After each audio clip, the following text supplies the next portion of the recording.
বিসমিল্লাহির রহমানির রহিম।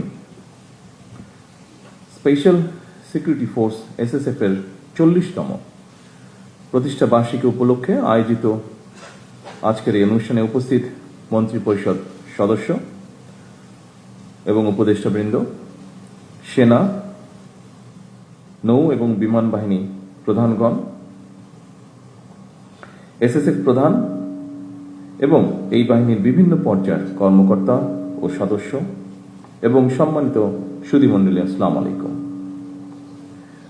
আজ থেকে 40 বছর আগে সময়ের প্রয়োজনে এই বিশেষ নিরাপত্তা বাহিনী প্রতিষ্ঠিত হলেও 1991 সালের 27শে সেপ্টেম্বর নাম পরিবর্তন করে এসএসএফ নামে এই বিশেষ বাহিনী যাত্রা শুরু করেছিল।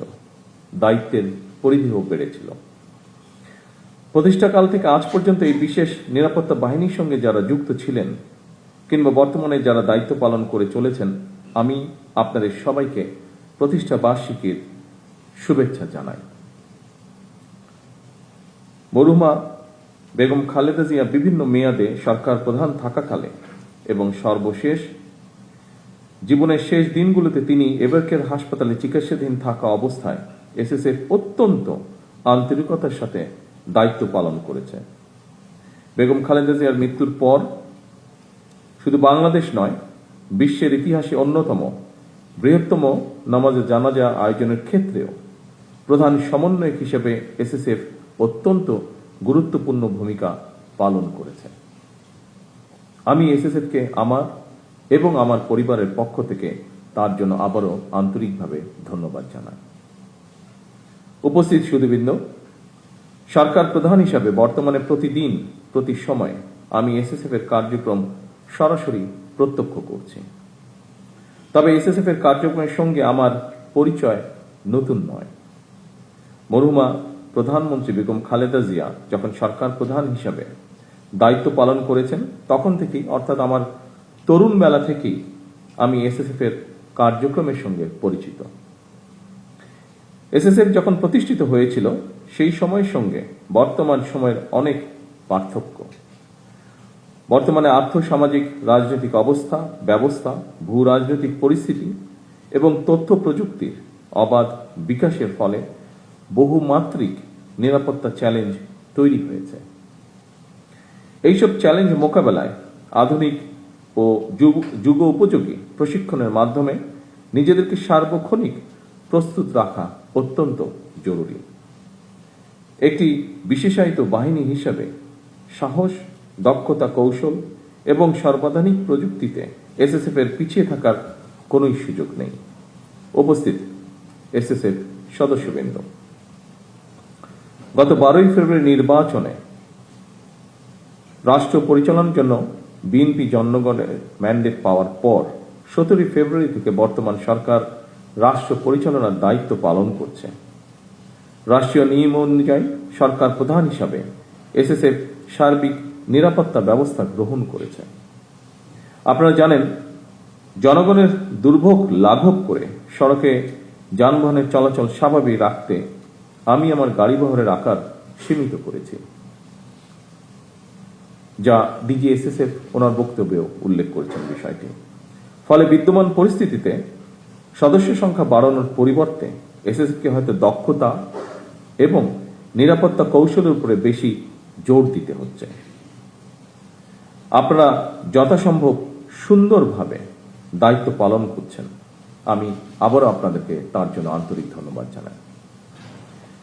একটি গণতান্ত্রিক সরকারের প্রধান হিসাবে রাজধানী ঢাকা এবং ঢাকার বাইরে দেশের প্রত্যন্ত অঞ্চলে প্রায়শই জনসভা এবং বিভিন্ন রাষ্ট্রীয় কর্মসূচিতে অংশগ্রহণ করতে হয়। এই ধরনের অনুষ্ঠানে ব্যাপক জনসমাগমের মধ্যে নিরাপত্তা নিশ্চিত করা কিছুটা জটিল বৈকি। এই ধরনের পরিস্থিতিতে একদিকে সরকার প্রধানের নিরাপত্তা ব্যবস্থা বজায় রাখা, অপরদিকে নাগরিকদের জীবনের স্বাচ্ছন্দ্য নিশ্চিত রাখা, এই দুটোর মধ্যে ভারসাম্য রক্ষা করেই এসএসএফকে তাদের নিরাপত্তা কৌশল প্রণয়ন করতে হয়। আমি মনে করি এই ধরনের পরিস্থিতিতে সুষ্ঠু এবং সমন্বিতভাবে দায়িত্ব পালনের মাধ্যমে এসএসএফ এর কর্মদক্ষতাও প্রতিবাদ হয়ে ওঠে। উপস্থিত সুধীবৃন্দ, এসএসএফ এর প্রতিষ্ঠা বার্ষিকীর এই দিনে আমি আমার একটি বিশেষ দৃষ্টিভঙ্গির কথা আপনাদের সঙ্গে শেয়ার করতে চাই। একটি গণতান্ত্রিক সরকারের প্রধান হিসাবে জনগণের বিশ্বাস এবং ভালোবাসার উপরেই আমার সবচেয়ে বেশি নির্ভরতা। সুতরাং নিরাপত্তার ঘেরাটোপে যাতে সরকার প্রধানকে জনগণ থেকে দূরে ঠেলে না দেওয়া হয়, এই সফিস্টিকেটেড বাহিনীর হিসাবে সেদিকেও বিশেষভাবে লক্ষ্য রাখার জন্য আমি আপনাদের প্রতি বিশেষভাবে আহ্বান জানাই। উপস্থিত সুধীবৃন্দ, কিছুদিন আগেই আমি এসএসএফ এর নবনির্মিত অত্যাধুনিক ফায়ারিং রেঞ্জটি উদ্বোধন করেছি। উদ্বোধনী মহড়াও প্রত্যক্ষ করেছি। পেশাগত কর্মদক্ষতা বাড়াতে নবনির্মিত এই ফায়ারিং রেঞ্জ নিঃসন্দেহে বিশেষ ভূমিকা রাখবে। আমি আশা করি নিরাপত্তা কৌশল প্রণয়ন এবং নিজেদের পেশাগত দক্ষতা বাড়াতে আপনারা এই ফায়ারিং রেঞ্জের সর্বোত্তম ব্যবহার নিশ্চিত করবেন। 2002 সালের পরে এসএসএফ এর রেড বুক সময় চাহিদায় অনুযায়ী পুনরায় সংস্কার করে বর্তমানে আরো আধুনিক এবং সময় উপযোগী করা হয়েছে। এই রেড বুক এসএসএফ এর কার্যপদ্ধতি এবং পদ্ধতির নীতিমালা প্রদানের পাশাপাশি আইনি সুরক্ষাও নিশ্চিত করেছে। আপনাদের জন্য রেড বুকে উল্লেখিত নির্দেশনা সমূহ যথাযথভাবে অনুসরণ অবশ্যই জরুরি। তবে রেড বুকের নির্দেশনার পাশাপাশি সময় এবং পরিস্থিতি বিবেচনায় প্রয়োজনীয় তাৎক্ষণিক সিদ্ধান্ত গ্রহণ এবং বাস্তবায়নেরও সুযোগ রয়েছে। এসএসএফ এর মতো বিশেষিত বাহিনীর জন্য আধুনিক নিরাপত্তা কৌশল এবং প্রযুক্তিগত দক্ষতা অর্জনের পাশাপাশি প্রতিটি সদস্যের সাহস, সততা, বিশ্বস্ততা, সর্বোচ্চ পেশাদারিত্ব, নিয়মানুবর্তিতা এবং সর্বোপরি চেইন অফ কমান্ড, এই বিষয়গুলো কঠোরভাবে মেনে চলা অপরিহার্য। উপস্থিত সুধীবৃন্দ, রাষ্ট্রপ্রধান, সরকার প্রধান এবং দেশে বিদেশে রাষ্ট্র ঘোষিত বিশেষ গুরুত্বপূর্ণ ব্যক্তিদের নিরাপত্তা নিশ্চিত করার সঙ্গে দেশের জাতীয় নিরাপত্তার বিষয়টিও জড়িত। সুতরাং নিরাপত্তা ব্যবস্থা সুদৃঢ় করতে দেশের অন্য সকল নিরাপত্তা আইন শৃঙ্খলা বাহিনী, গোয়েন্দা সংস্থা এবং বিভিন্ন মন্ত্রণালয় সমন্বয়ের মাধ্যমে এসএসএফকে নিরাপত্তা কৌশল নিশ্চিত করতে হয়। আমি মনে করি সমন্বয় যত বেশি দক্ষতার সঙ্গে করা যায়, নিরাপত্তা ব্যবস্থাও তত বেশি সুচারুরূপে সম্পন্ন করা সম্ভব হয়।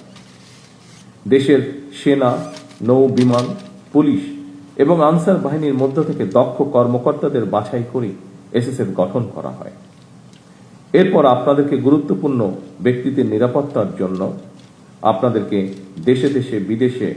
দেশে এবং বিদেশে উন্নত মানের প্রশিক্ষণ গ্রহণ করতে হয়। আধুনিক বিশ্বের সঙ্গে তাল মিলিয়ে এসএসএফকে আরো কর্মদক্ষ করে গড়ে তোলার লক্ষ্যে সরকার প্রয়োজনীয় সব ধরনের পদক্ষেপ অব্যাহত রাখবে ইনশাআল্লাহ। উপস্থিত সুধীবৃন্দ, আরো একটি বিষয়ের উপরে আপনাদের দৃষ্টি আমি আকর্ষণ করতে চাই। অবশ্যই আপনারা গুরুত্বপূর্ণ ব্যক্তিদের নিরাপত্তাকে সর্বোচ্চ প্রাধান্য দেবেন। তবে দায়িত্ব পালন করতে গিয়ে জনগণ যাতে কোন রকম রূঢ় ব্যবহারের শিকার না হন, সেদিকেও আপনাদেরকে বিশেষভাবে নজর রাখার জন্য আমি আহ্বান করব।